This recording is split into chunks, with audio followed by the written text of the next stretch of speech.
ምላሽ ሰጥተዋል። ለደቂቃዎች አብራችሁ በመቆየት ቃለ ምልልሱ እንድትከታተሉ እንጋብዛለን።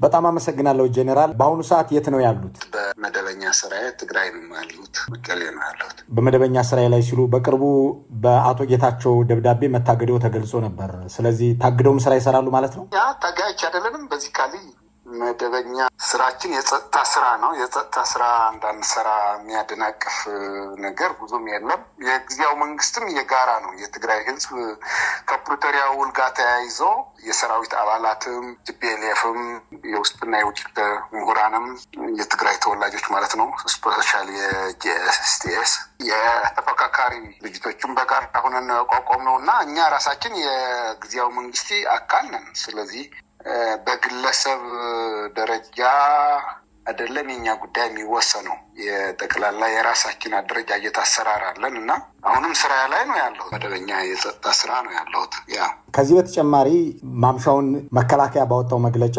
በአማራ ክልል ውስጥ ዘመቻ አንድነት የተባለውን ጸረ መንግስት ውጊያ በማደራጀትና በማስተባበር አይዞህ በማለት ሚና እንደነበረው ገልጿል። ይህንን እንዴት ነው የሚመለከቱት እርስዎ? ሰምቻለሁ።